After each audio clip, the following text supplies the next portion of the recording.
कार्यक्रम के पुण्यार्चक हैं स्वर्गीय श्री बिमल प्रसाद जैन जी एवं स्वर्गीय श्रीमती नारायणी देवी जैन जी की पुण्य स्मृति में रमा जैन, धर्मपत्नी प्रदीप जैन, मीनाक्षी जैन, धर्मपत्नी संदीप जैन, सरिता जैन, धर्मपत्नी संजीव जैन, कुसुम जैन, धर्मपत्नी राजीव जैन, रतिका जैन, धर्मपत्नी प्रवीण जैन, फर्म मैसर्स मेहर चंद देवराज, गांधी चौक, हिसार, हरियाणा।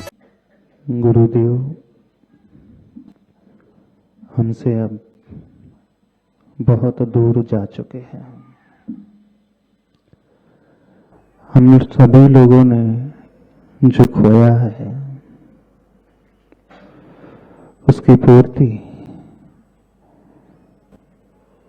कितना भी मिलकर के हम रज के कण का करोड़वा हिस्सा भी नहीं हो सकती है। आचार्य भगवान की साधना, आचार्य भगवान की तपस्या, उनकी चर्या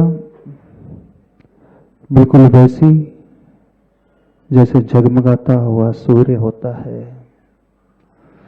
और गुरुदेव की साधना के आगे संघ के हरेक मुनि वृत्ति की साधना बिल्कुल वैसी है जैसे एक छोटा सा टिमटिमाता हुआ दीपक होता है।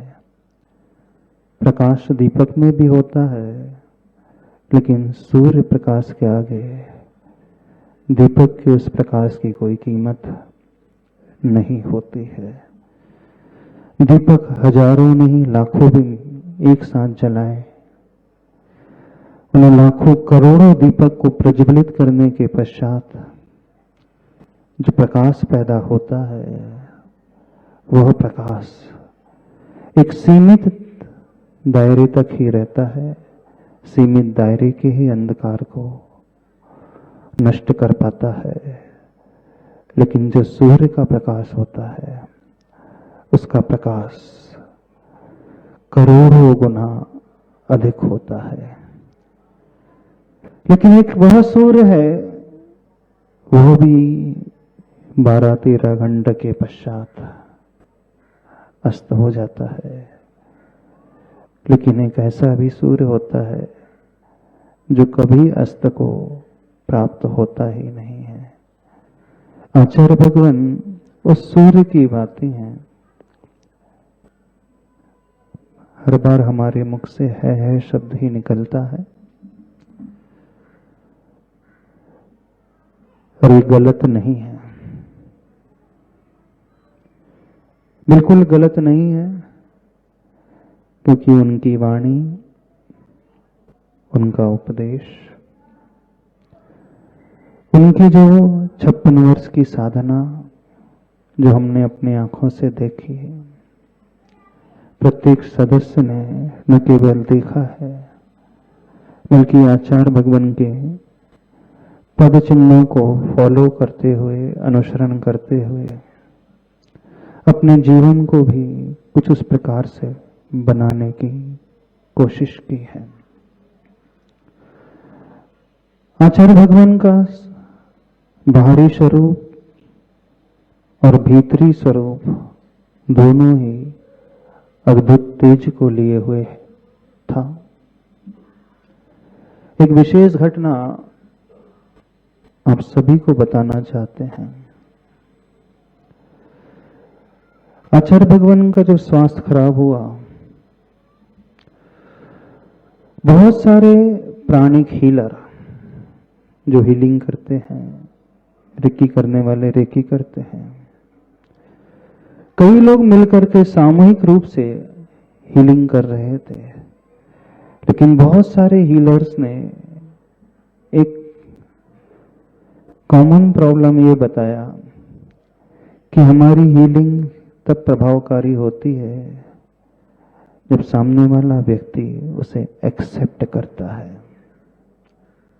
और हर हीलर की एक शिकायत यह निकल करके आ रही थी कि आचार्य भगवान ने हमारी हीलिंग को स्वीकार करना ही बंद कर दिया है। हम कितनी भी हीलिंग देने की कोशिश करें, लेकिन आचार्य भगवान ने अपने चारों तरफ एक ऐसा एनवायरनमेंट बना लिया है कि बाहर से कोई भी कैसी भी वैयावृत्ति करने क्यों ना आए, हम उसे स्वीकार ही नहीं करेंगे। और जब वो स्वीकार करने के लिए मना कर देते हैं तो बाहर वाला व्यक्ति कितना भी क्यों ना देना चाहे, वह प्रभावकारी होता ही नहीं। वैसे पंचम काल में भक्त प्रत्याख्यान होता है, संलेखना के लिए आता है, लेकिन शास्त्रों में 3 प्रकार से समाधि मरण की चर्चा आती है।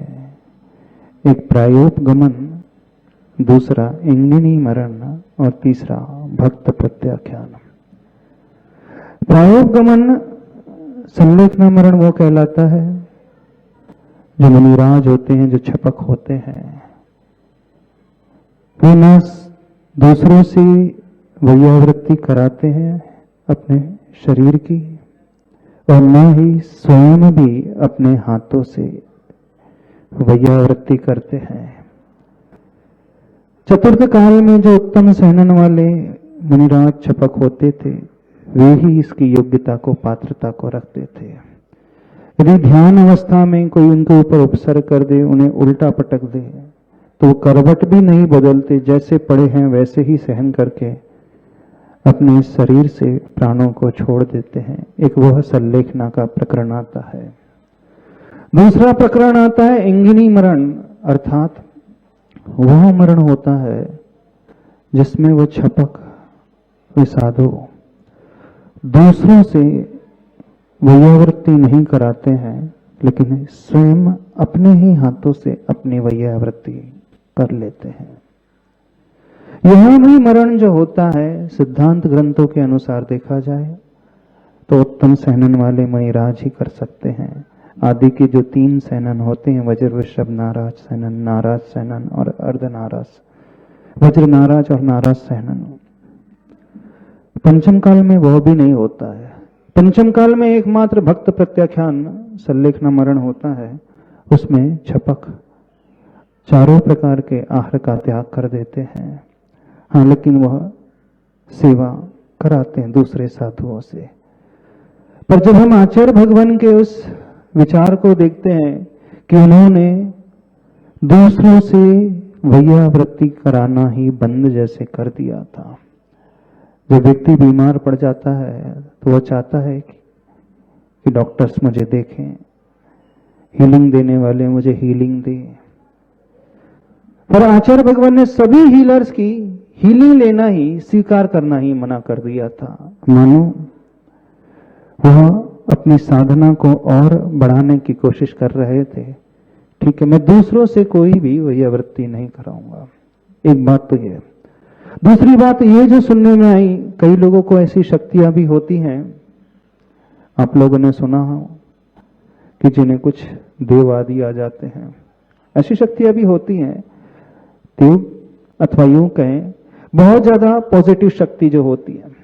कुछ लोग ऐसे भी थे कि जो जिनके भीतर ये शक्ति थी, उन्होंने उन शक्तियों को भेजने की कोशिश की आचार्य भगवान की सेवा के लिए, पर वो भी खाली हाथ लौट करके आ गए। उन्होंने ये कहा कि आचार्य भगवान स्वयं अंदर से इतने शक्तिशाली हैं, वे बाहर की किसी शक्ति का उपयोग ही नहीं करना चाहते।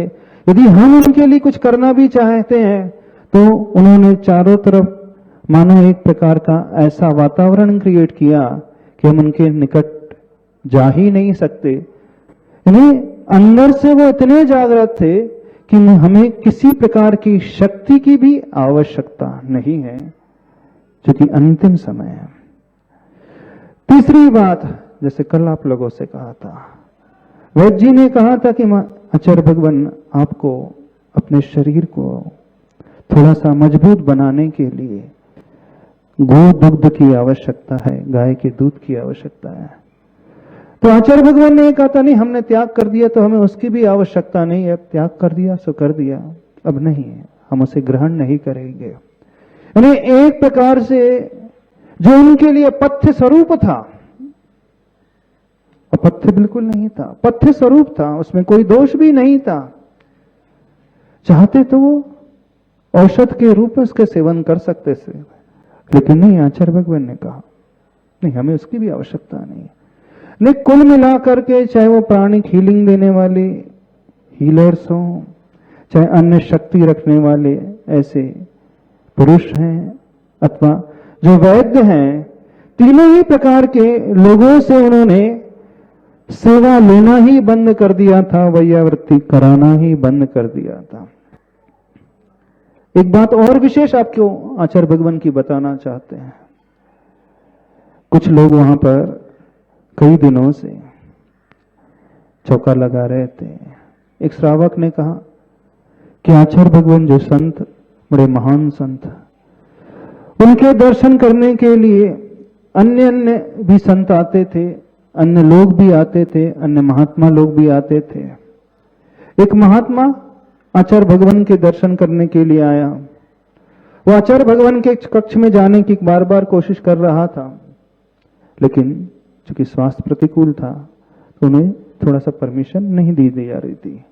जब उन्होंने बहुत निवेदन किया, उसने कहा कि नहीं, मैं एक बार आचार्य भगवान के दर्शन करना चाहता हूं, मैं चाहता हूं कि मेरी भी सेवा कुछ मिल जाए। तो वहां पर रहने वाले भैया लोगों ने परमिशन दे दी, ठीक है आप दर्शन करके आ जाओ, लेकिन जल्दी लौट करके आ जाना, ज्यादा समय नहीं बैठना। तो जैसे ही दर्शन करने गया, विद इन सेकेंड्स वो लौट करके आ गया। तो भैया लोगों ने कहा हमने इतने जल्दी लौटने के लिए नहीं कहा था, आप चाहते तो अच्छे से बैठ करके दर्शन कर सकते थे। बोला मैं वहां रुक ही नहीं पाया। बोले क्यों? वहां पर ऐसे हजारों देवता लोग बैठे हैं, वहां जगह ही नहीं कदम रखने की, मैं कैसे चले जाऊं वहां पर? बात आप समझ रहे हो? देवा वेतस् प्रणमन्ति जस धम्मे सयामनो। देवता लोग भी उन्हें नमस्कार करते हैं, हजारों नहीं, करोड़ों नहीं, असंख्यात देवता भी उन्हें नमस्कार करते हैं।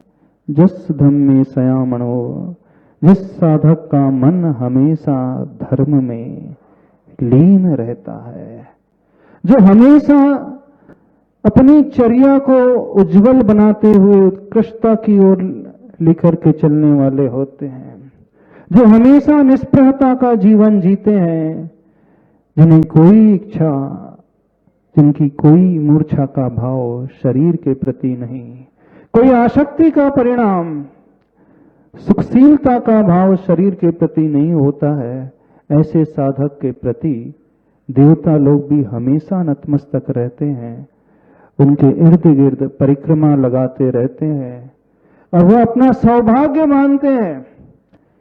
बड़ी दुर्लभता से ऐसे साधक मिलते हैं, वो भी पंचम काल में। चतुर्थ काल में साधक मिलना आसान होता है, रिद्धि संपन्न मुनिराज के दर्शन हो जाना आसान हो जाता है, लेकिन पंचम काल में, वो भी हुंडा और सर्पणी जैसे पंचम काल में, यदि ऐसे उत्कृष्ट चर्या को पालन करने वाले साधक मिल जाते हैं तो देवता लोग भी अपने जीवन को धन्य मान लेते हैं।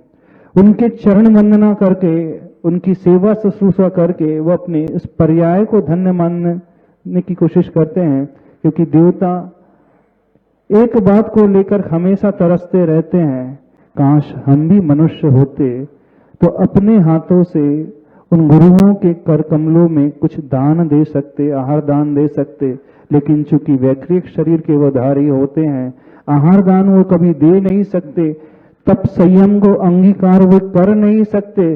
देवता लोग सिर्फ एक ही कार्य कर सकते हैं कि वह उन प्रभुओं की, उन गुरुओं की सिर्फ भक्ति कर सकते हैं। जी जान लगा करके वो दिन रात एक कर देते हैं, डूब करके वो भक्ति करते हैं। भक्ति के अलावा उनके पास कोई और दूसरा चारा होता नहीं है।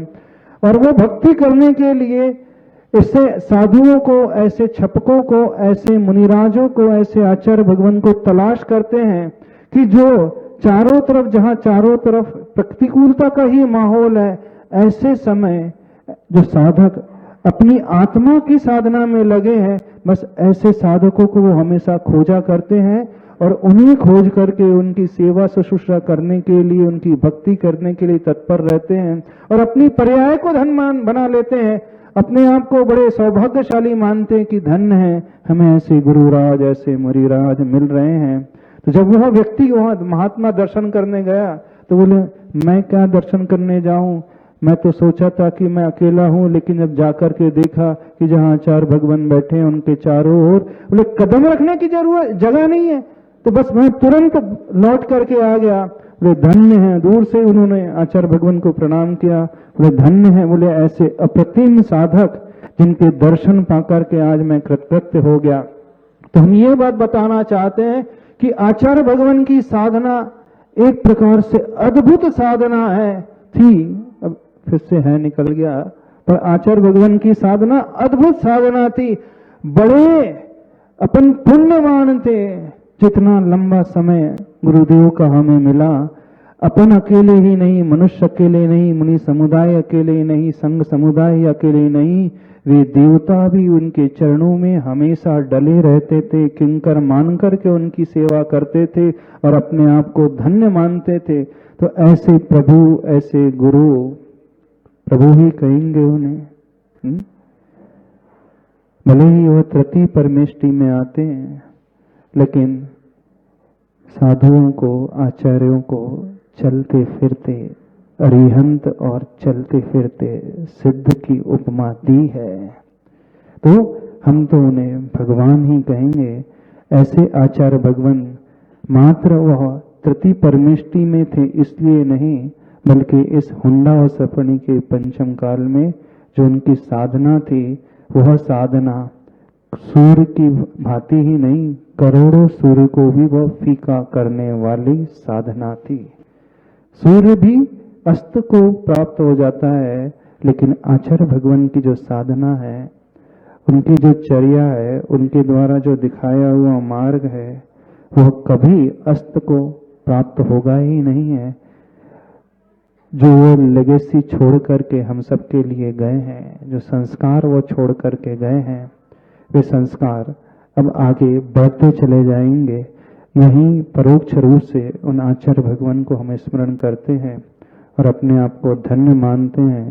जितना समागम गुरुदेव का हमें मिला, वह समागम कम नहीं है।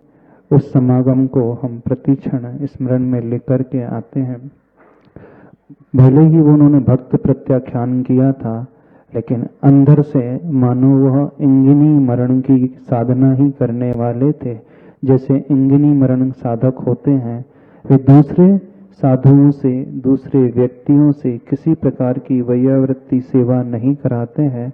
ऐसे ही आचार्य भगवान ने वैद्य की उन औषधों को, पथ्य को लेने से मना कर दिया, जो हीलर्स से उनकी हीलिंग को लेने से मना कर दिया, अन्य शक्तियों की, अन्य विद्याओं की जो सेवा था, उस सेवा को लेने से भी उन्होंने मना कर दिया। चाहते तो ले सकते थे, कोई दोष नहीं लगता था। दोष तो तब माना जाता है किसी वो देवता को बुलाते, आह्वान करते कि आओ मेरी सेवा करो, मेरे अंडर रहो, वह दोषकारी माना जाता है। लेकिन कोई स्वेच्छा से वैयावृत्ति करने के लिए आए तो उसमें स्वीकारने में कोई दोष नहीं।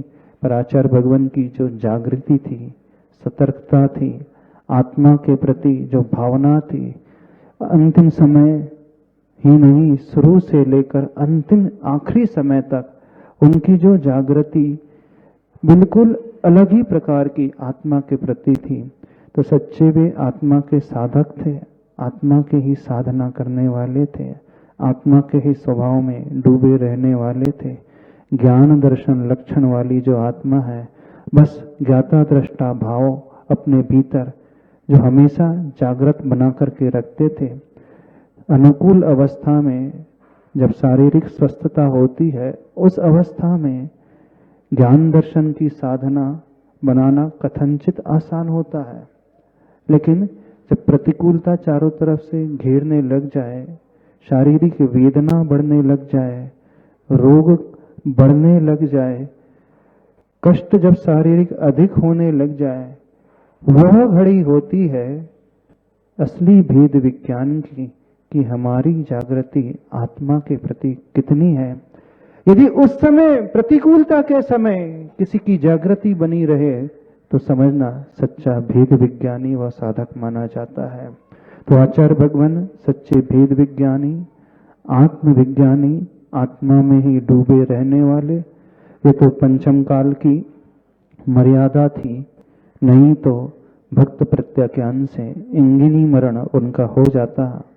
जैसे आचार्य प्रवर शांति सागर महाराज जी थे, उनकी भी साधन संलेखना का जो काल था, बिल्कुल उत्कृष्ट साधना उन्होंने की थी कुंतलगिरी में। ऐसे ही आचार्य भगवान ने डूंगरगढ़ उस क्षेत्र में, चंद्रगिरी जो क्षेत्र है छत्तीसगढ़ का क्षेत्र है, वह क्षेत्र अब एक प्रकार से बहुत सुंदर निषिद्धिका का क्षेत्र बन गया है। निषिद्धिका वह कहलाती है जहाँ छपक अपनी संलेखना ग्रहण करता है।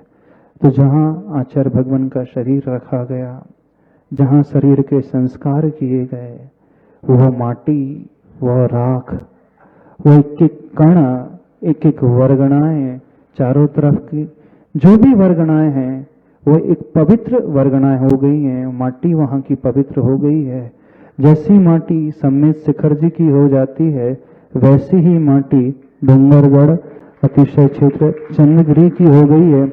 जहां जहां जितने समय आचार्य भगवान की साधना चलती रही, उस पूरे क्षेत्र में चातुर्मास से लेकर के जहां जहां आचार्य भगवान विराजमान रहे, जिस कक्ष में, जिस हॉल में, जिस परिसर में, जिस जिनालय में जाकर के वंदना करते थे, और अंतिम समय जहां आचार्य भगवान ने गुजारा और अंतिम देह जहां विसर्जित की गई और उसकी सारी क्रियाएं की गई, वह क्षेत्र भी अब अपने आप में ऊर्जा से भरा हुआ क्षेत्र हो गया है।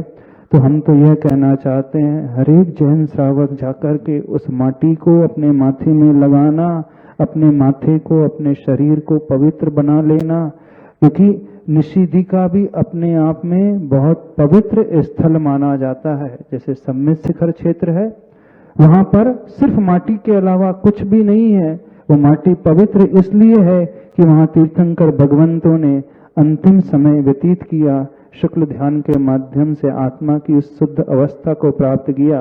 तो पंचम काल में शुक्ल ध्यान तो होता है नहीं है, हाँ, लेकिन धर्म ध्यान की पराकाष्ठा के माध्यम से आचार्य भगवान ने उस अंतिम लक्ष्य को उस चंद्रगिरी के क्षेत्र में, डूंगरगढ़ के क्षेत्र में प्राप्त किया। तो चंद्रगिरी की माटी का प्रत्येक कण एक पवित्र कण बन चुका है। प्रत्येक रज की एक एक जो धूली है वो पवित्र हो चुकी है। पूरा परिसर जो है वो पवित्रतम हो चुका है। तो हर एक श्रावक को जाकर के उस राख के कण को, उस धूली के कण को अपने माथे में लगाना चाहिए। यह संस्कार यदि हमने अपने भीतर बैठा लिए तो समझना कि अंतिम समय हमारा भी इसी प्रकार से संलिग्न समाधि परण मरण पूर्वक ही बीतेगा। क्योंकि जैसे भक्ति हम करते हैं, जैसी भावना हम भाते हैं, उसका परिणाम हमें अवश्य मिलता है। तो आचार्य भगवान कल उस अंतिम लक्ष्य को जिन्होंने पाया, इस नश्वर देह को त्याग दिया, लेकिन अजर अमर अमिट आत्मा के उस लक्ष्य को जिन्होंने प्राप्त कर लिया, पंचम काल में भी इंगिनी मरण की भांति जिस मरण को उन्होंने स्वीकार किया था, तो भक्त प्रत्याख्यान मरण, लेकिन अंदर से मानो वह उसे छूना चाहते हैं। क्योंकि आज ये भावना कर लेते हैं तो नियम से मान करके चलना, देव पर्याय से जाकर जब पुनः मनुष्य बनेंगे तो उस मनुष्य की पर्याय में आज से तीसरे भाव में जाकर के आचार्य भगवान उस प्रायोगमन संन्यास को धारण करके आत्मा की उस परम शुद्ध अवस्था को प्राप्त कर लेंगे। बस ऐसी ही भावना हम सभी यहाँ पर भाते हैं कि जो कार्य, जो लक्ष्य आचार्य भगवान ने साधा है, उस लक्ष्य की ओर हम जैसे प्रत्येक साधक की दृष्टि उस ओर बनी रहे। बस यही भावना बोले देवादिदेव श्री आचार्य परमेष्टि गुरुदेव श्री विद्यासागर जी महाराज की। अपन सभी गुरुदेव श्री विद्यासागर जी महाराज के बारे में जानने की, समझने की कोशिश करेंगे। क्या क्या उनकी क्वालिटीज थी, कैसे उन्होंने अपने जीवन को एकदम नीचे से शुरू करके आकाश की चरम ऊंचाइयों तक पहुंचाया। हमारे जीवन का विकास हो, उन्नत हम सभी हों, जो कमियां हम सबके भीतर हैं, उन कमियों को दूर कर कैसे उन जैसे गुणों को हम प्राप्त कर सकें। हम सभी लोग भगवान की भक्ति करते हैं, लेकिन उन तीर्थंकर भगवंतों को हमने देखा नहीं कभी जीवन में। सिर्फ शास्त्रों से पढ़कर के एक इमेजिनरी पिक्चर अपने दिमाग में बनाई थी, लेकिन आचार्य भगवान का जीवन चरित्र, 56 वर्ष की उनकी गहरी साधना, बारीकी से उनके एक एक गुणों को थोड़ा सा गहराई से देखने की कोशिश करते हैं। निश्चित मान करके चलना, यदि हमने उनके उस आंतरिक स्वरूप को समझ लिया तो हमारा भी आंतरिक स्वरूप अवश्य परिवर्तित होगा। उनके जीवन के कुछ संस्मरणों को देखने की कोशिश करेंगे, कैसे उन्होंने अपनी लाइफ में बैलेंस बनाया। उनकी एक वर्किंग लाइफ, उनकी एक सोशल लाइफ, उनकी family life, religious life and at the end spiritual life. प्रत्येक घटनाक्रम को हम अपने जीवन से जोड़ने की कोशिश करेंगे, क्योंकि हर व्यक्ति, हर गृहस्थ, हर श्रावक बहुत सारी भूमिकाओं को अपने जीवन में निभाता है। जब आप अपने घर में रहते हैं, आपकी एक फैमिली लाइफ होती है। जब ऑफिस चले जाते हो अथवा बिजनेस चले जाते हो, वहाँ वर्किंग लाइफ शुरू हो जाती है, बिजनेस लाइफ शुरू हो जाती है। समाज का हिस्सा बनकर के आप जी रहे हो, सोसाइटी में रहते हो। एक सोशल लाइफ भी हर गृहस्थ निभाता है, और उसके जीवन में एक धार्मिक पक्ष भी होता है। एक रिलीजियस लाइफ भी वो जीता है, उस भूमिका को भी निभाता है। इन चारों प्रकार की लाइफ को निभाते हुए हर एक का एक अल्टीमेट गोल अवश्य होता है, जिसे लाइफ लॉन्ग गोल अपन समझ सकते हैं। और उस लाइफ लॉन्ग गोल की प्राप्ति, वो अचीवमेंट तब होता है जब हम इनर फीलिंग अपने भीतर पैदा करने की कोशिश करेंगे, स्पिरिचुअलिटी से अपने आप को, आध्यात्मिकता से अपने आप को जोड़ने की कोशिश करेंगे। तो वहीं से हमारे जीवन की सफलता, ऊंचाइयां, संतुष्टि, सेटिस्फैक्शन, उसकी प्राप्ति होती है। क्योंकि हम सभी ह्यूमन बीइंग है पहले, याद रखें इस बात को। उसके बाद हमारे भीतर अन्य भूमिकाएं उतर करके आती हैं। और यदि गहराई से सोचने की कोशिश करें तो उससे पहले हम एक सोल हैं, स्पिरिट है। तो स्पिरिचुअलिटी जो है, आध्यात्मिकता, हर एक प्राणी का स्वभाव है। आत्मा से रहित हम कभी नहीं हो सकते हैं। तो अल्टीमेट जो गोल होता है, आत्मा की शांति को, सुख को पाने का गोल होता है। इसकी वॉइस थोड़ी क्लियर कर देना, आवाज। हमारी बात आप लोगों को समझ में आ रही, हम क्या कहने जा रहे हैं? नहीं, सुनाई की बात नहीं पूछ रहे हैं, समझ में आ रही कि नहीं? जीवन में जब एक रोल मॉडल को हम देखते हैं, वो रोल मॉडल हमारे हर विकास में एक सीढ़ी बन करके जीवन में आ जाए। जब इस तरीके से हम कोरिलेट करना सीखेंगे तो निश्चित रूप से मान करके चलना, हम वो नहीं रह पाएंगे जो अभी तक है, हम वो हो जाएंगे जो हम होना चाहते हैं। प्रायः हर एक व्यक्ति की शिकायत होती है कि वो जो चाहता है वो प्राप्त नहीं कर पाता है ना? आपने अपने जीवन में बहुत सारे सपने देखे हैं, बहुत सारे ख्वाब आपके हैं, बहुत सारी आकांक्षाएं लेकर के आप चलते हैं, लेकिन उसमें से बहुत कम आकांक्षाएं आपकी पूरी हो पाती है। अधिकांश आपके सपने, आपकी चाह जो है अधूरी ही रह जाती है। ऐसे ही होता है ना? हर एक व्यक्ति ने अपने जीवन में बहुत कुछ सोचा होगा। समय के अनुसार आपकी सोच भी बदलते चले जाती है। फिर आप रियलाइज करते हो, महसूस करते हो कि नहीं, हम उसे अचीव नहीं कर पा रहे हैं, हम उसे प्राप्त नहीं कर पा रहे हैं जो हम चाह रहे थे। लेकिन कुछ विरले लोग ऐसे इस दुनिया में होते हैं जो वो सोचते हैं उसे वो अचीव ही कर लेते हैं, वहां तक वो पहुंच भी जाते हैं। इस दृष्टि से यदि हम उन्हें देखना शुरू करेंगे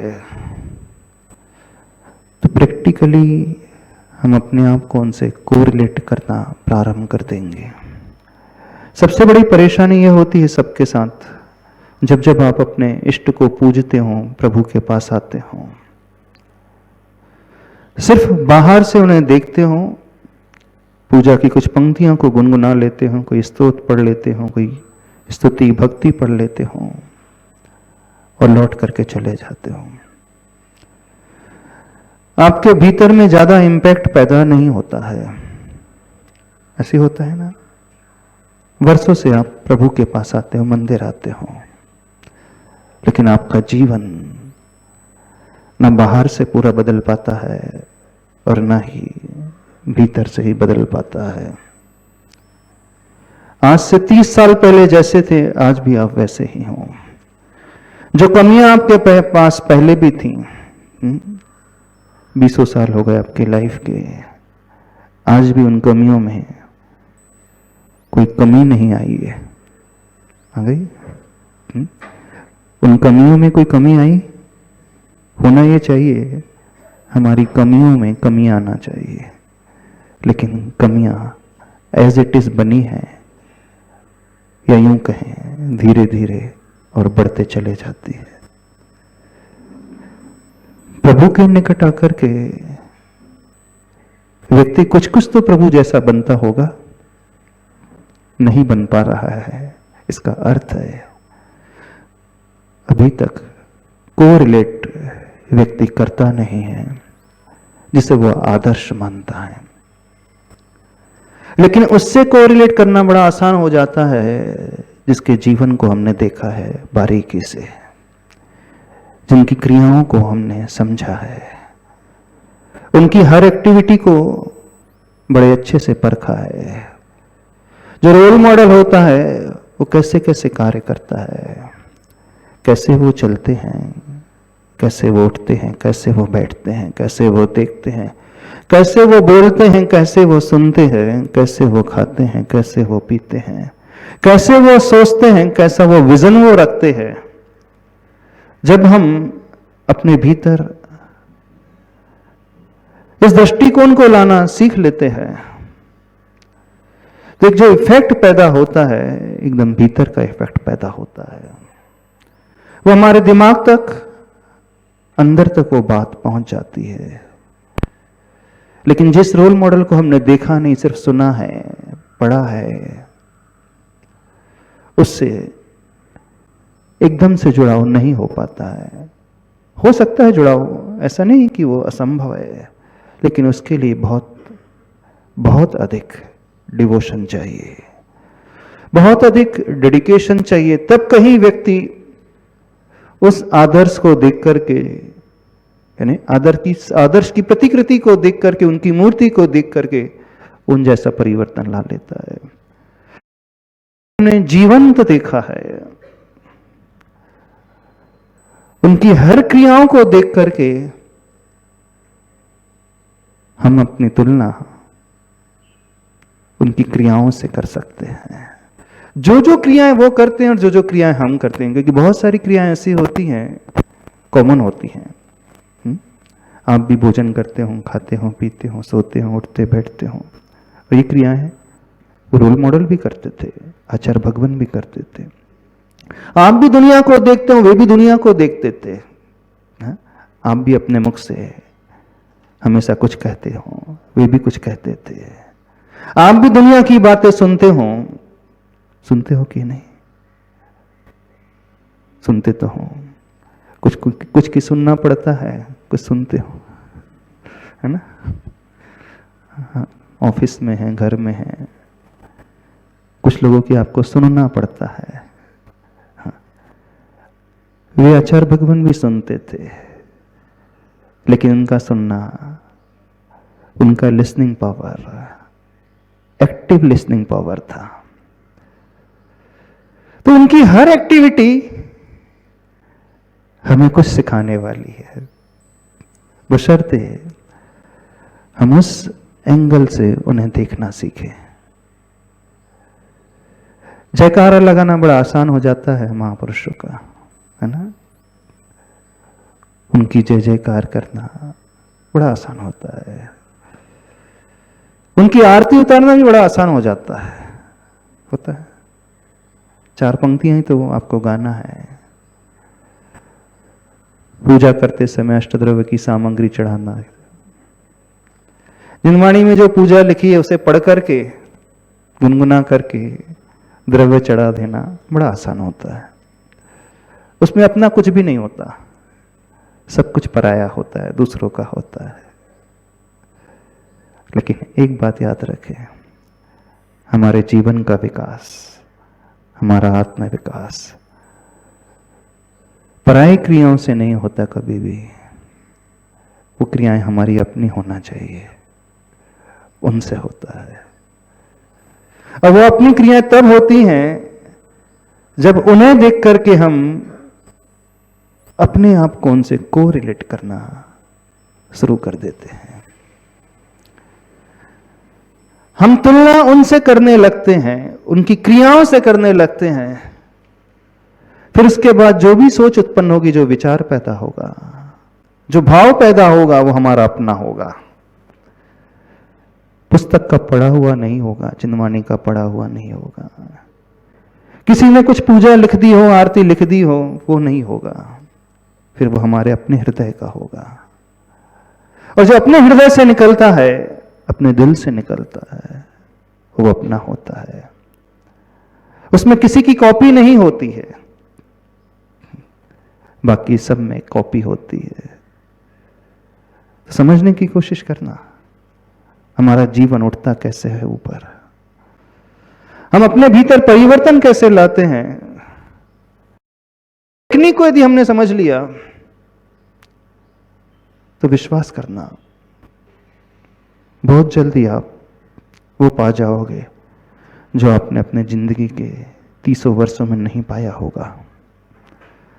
आपकी लाइफ के 30-40 साल निकल गए होंगे जब से आपने होश संभाला होगा, जब से आप अपने पैरों पर खड़े हुए होंगे, उसके बाद का बहुत लंबा काल निकल चुका होगा। लेकिन इतना लंबा काल बीतने के पश्चात भी प्राय हर व्यक्ति ये शिकायत करता है कि मैं अपने आप को बदल नहीं पा रहा हूं। होती है ना शिकायत? नहीं होती है? कितने लोगों ने यह महसूस किया कि नहीं, मैंने अपने नेचर को बदल लिया। जब तक मैं मैच्योर नहीं था, और मैच्योरिटी आने के पश्चात दोनों ही फेजेस में बहुत अंतर आ गया है। पर ऐसा होता नहीं है। इमैच्योरिटी में भी व्यक्ति वही कार्य करता था, और मैच्योर होने के पश्चात भी वही तो करते आ रहे हूं। पहले भी वैसे ही कषाय करते थे, आज भी वैसे ही कषाय कर रहे हो। पहले भी वैसे ही गुस्सा आता था 20 वर्ष पहले, आज भी वैसा ही आता है। पहले भी बहुत ज्यादा अहंकारी थे, इगोइस्टिक थे, आज भी वैसे ही हो ना। पहले भी वही जेलेसी का भाव रहता था, आज भी मन वैसा ही जलता है किसी को देख करके। पहले भी बहुत तीव्र लालसा बनी रहती थी, तीव्र इच्छाएं होती थी।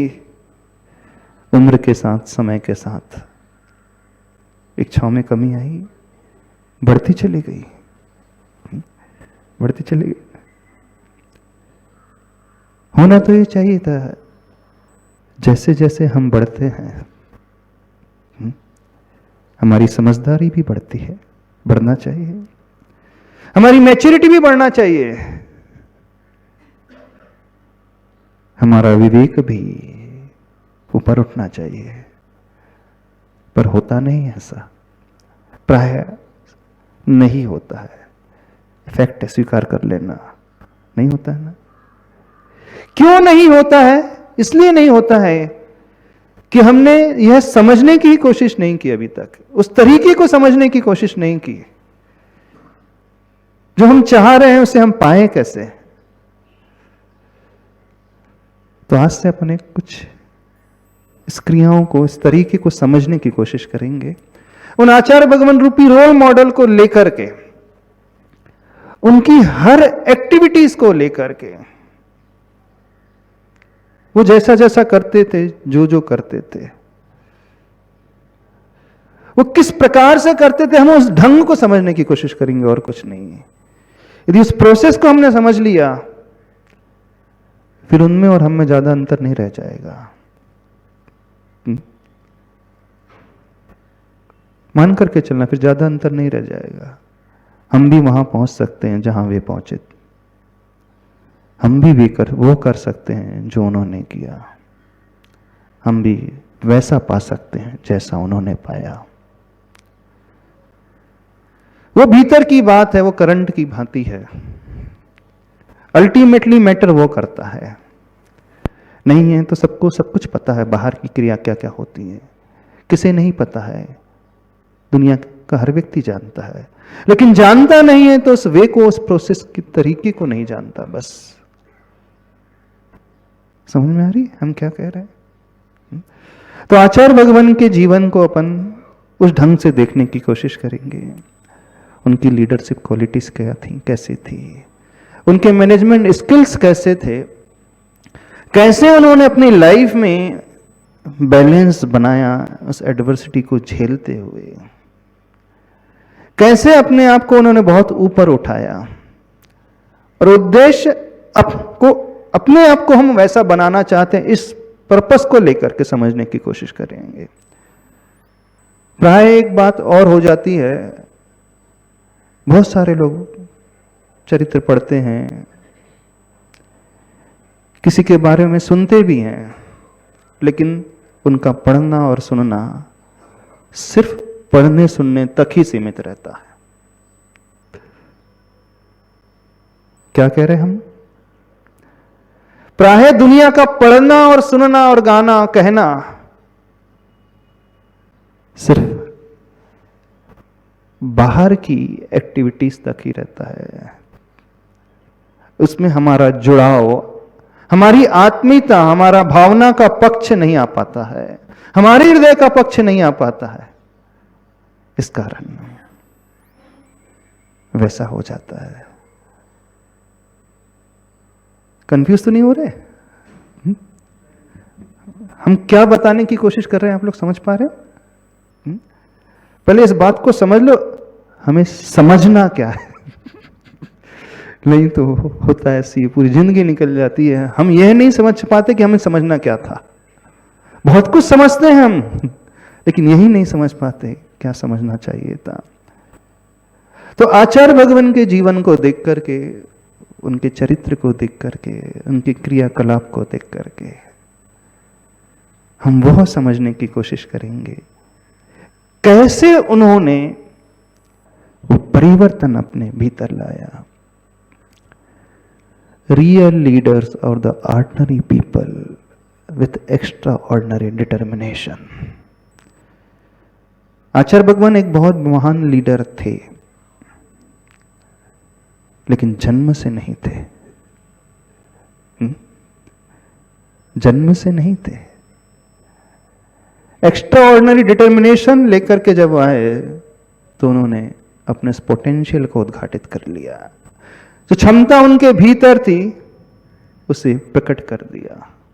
क्षमता हमारे भीतर भी है, आपके भीतर भी, सबके भीतर भी है, लेकिन हम उसे प्रकट नहीं कर पाते हैं क्योंकि वो डिटर्मिनेशन हमारे भीतर नहीं होता है, वो कार्य करने का ढंग नहीं होता है। तो आने वाले दिनों में इसे समझने की कोशिश करेंगे। आज थोड़ा सा भूमिका बना रहे हैं, क्या हमें जानना है, क्या हमें पाना है। फिर जो क्वालिटीज उनके भीतर, एक लीडर के भीतर जो होती हैं, ढेर सारी क्वालिटीज, आपने मैनेजमेंट में पढ़ा भी होगा, लेकिन हजारों वर्ष पूर्व आचार्य भगवान लिख करके कल चले गए कि जो अपन नमोकार मंत्र पढ़ते हैं उसमें तीसरे परमेष्टि आचार्य परमेष्टि की बातें अपन पढ़ते हैं। वो आचार्य कैसे स्वभाव वाले होते, क्या उनके लक्षण होते हैं, क्या एट्रीब्यूट्स होते हैं, पहले बड़े प्रिसाइसली डिस्क्राइब किया हुआ है। और उसे यदि हम समझ ले तो बहुत कुछ समझ लें। कोई भी कार्य शुरू करना है और इसके लाभ को यदि हम चाहते हैं तो पहले स्टेप है ग्रेटिट्यूड की भावना से हम भरना सीखें, अहो भाव अपने भीतर लाना सीखें, पूर्ण विनय का भाव हम अपने भीतर उद्घाटित करना सीखें, जिनसे हम पाना चाहते हैं उनके प्रति इस कारण समर्पित होते हैं, उन्हें नमस्कार करते हैं, अथवा जिसे आप कहते हैं मंगलाचरण करते हैं। तो आज अपन अपने हृदय में उस अहो भाव को लाना प्रारंभ करेंगे। वो ग्रेटिट्यूड का भाव, वो उपकार का भाव, वो आभार का भाव, किनके प्रति? आचार्य भगवान के प्रति। क्योंकि जैसे ही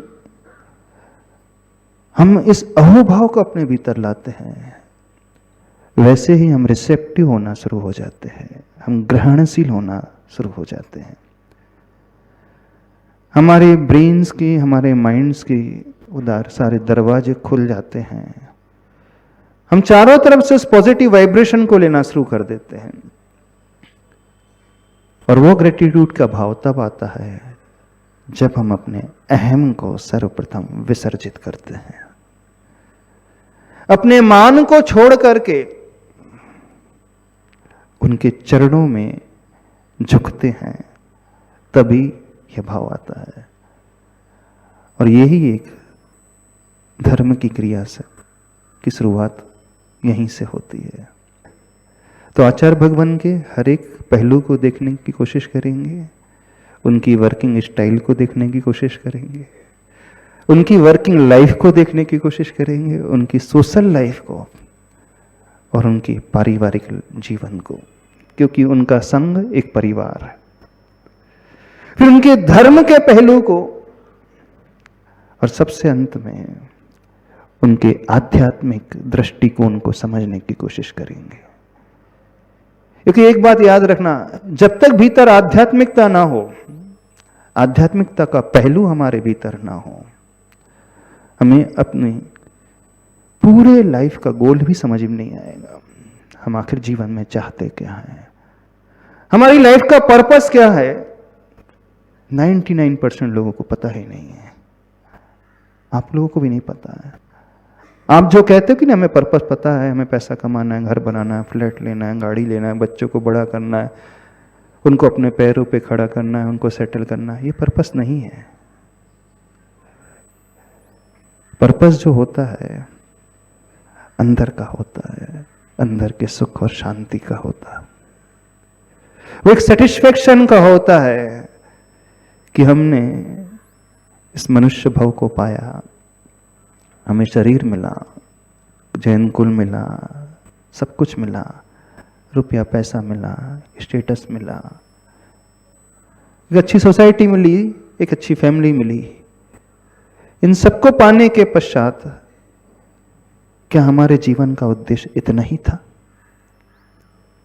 यह प्रश्न, ये जिज्ञासा भीतर जब तक पैदा नहीं होगी तब तक हमारी बाकी की जो क्रियाएं हैं, जो वर्किंग लाइफ स्टाइल है, जो सोशल लाइफ है, धार्मिक क्रियाएं हैं, आपके पारिवारिक जीवन की क्रिया में समीचीनता आ ही नहीं सकती, वहां बैलेंस आ ही नहीं सकता। वहां बैलेंस तब आता है जब व्यक्ति हर लाइफ को जीते जीते अपने उस पर्पस को अपने माइंड में रखता है, उद्देश्य को हमेशा अपने जब दिमाग में रखता है और दिमाग में उद्देश्य को रख करके फिर वो जो भी क्रियाएं करेगा, एक्टिविटीज करेगा, उसकी हर क्रियाएं बड़ी अच्छी होगी। वो कभी गलत हो ही नहीं सकती, बिल्कुल नहीं हो सकती, क्योंकि वो ऐसा व्यक्ति करने के पहले सोचता है, यदि मैं ऐसा करूंगा तो इसका लाभ मुझे कितना होगा, मैं जिस उद्देश्य को लेकर के जी रहा हूं, जिस उद्देश्य को लेकर के कर रहा हूं, मेरा उद्देश्य पूर्ण होगा कि नहीं होगा। वो हर कदम में थोड़ा सा सेल्फ असेसमेंट करने वाला हो जाता है, इंट्रोस्पेक्शन करने वाला होता है, सेल्फ एनालाइज करने वाला होता है। ये सेल्फ एनालिसिस की क्रिया, सेल्फ असेसमेंट की और इंट्रोस्पेक्शन की जो क्रियाएं तभी पैदा होती हैं जब स्पिरिचुअलिटी हमारे भीतर, उसकी भावना हमारे भीतर रहती है। यानी जो अपने आत्मा को केंद्र में रख करके कोई भी प्लानिंग करता है, कुछ भी कार्य करता है, वह व्यक्ति कभी भी अपने बात से डेविएट हो ही नहीं सकता। जैसे ही डेविएट होने लगेगा तुरंत एक अलार्मिंग सिग्नल उसके माइंड में आने लगेगा, ये तो मेरे जीवन का उद्देश्य, मेरी लाइफ का पर्पस है ही नहीं। फिर आप धर्म भी करोगे तो बड़े अच्छे से करोगे, आप अपने पारिवारिक जीवन को जियोगे तो बड़े अच्छे से जियोगे, आप एक सोशल लाइफ को भी बड़े अच्छे से जियोगे, उसकी भूमिका भी बहुत अच्छे से निभाओगे, और आपकी फैमिली लाइफ भी है ना बड़ी अच्छी रहेगी। इस बात को समझ करके चलना। होता जनरली सबके साथ ये है कि अपनी फैमिली लाइफ बहुत अच्छा बनाना चाहता है ना, सोचता है कि मेरी वर्किंग लाइफ भी बहुत अच्छी रहे, पैसा भी बहुत अच्छे से आता रहे, लेकिन ये सोचते हुए भी वो हो क्यों नहीं पाता है? क्योंकि उसका मेन पर्पस जो है गोल हो जाता है, मेन गोल जो है वो गोल हो जाता है। जीवन में वो क्या चाहता है? प्राज्ञ प्राप्त समस्त शास्त्र हृदय प्रव्यक्त लोक स्थिति। प्राज्ञ अर्थात जो प्रकृष्ट रूप से ज्ञानवान होते हैं, नॉलेजेबल होते हैं। वैसे तो नॉलेजेबल हर व्यक्ति होता है दुनिया में, लेकिन प्रकृष्ट रूप से ने बहुत अलग ही तरीके का नॉलेज जो रखता है व्यक्ति, एक ऐसा नॉलेज जो प्रैक्टिकल लाइफ में इंप्लीमेंट करने वाला नॉलेज, जो व्यवहारिक जीवन में प्रयोग में आने वाला ज्ञान।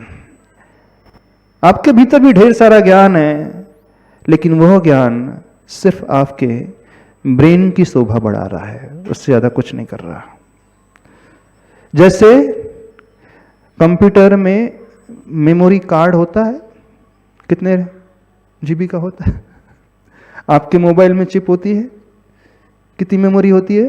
64 GB, 128 GB अथवा 1 TB, कितने की है?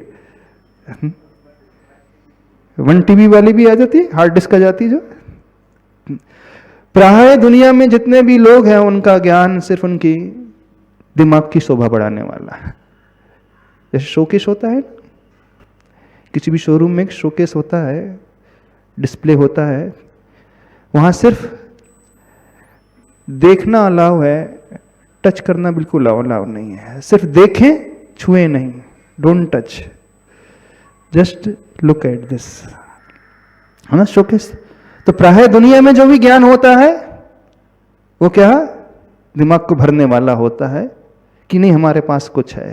लेकिन यहां जो विशेषण बताया जा रहा है, प्राज्ञ प्रकृष्ट ज्ञान, एक ऐसा ज्ञान आचार्य भगवान का है, उत्कृष्ट ज्ञान को, समीचीन ज्ञान को, व्यवहारिक ज्ञान को जो हमेशा अपने भीतर रखते हैं।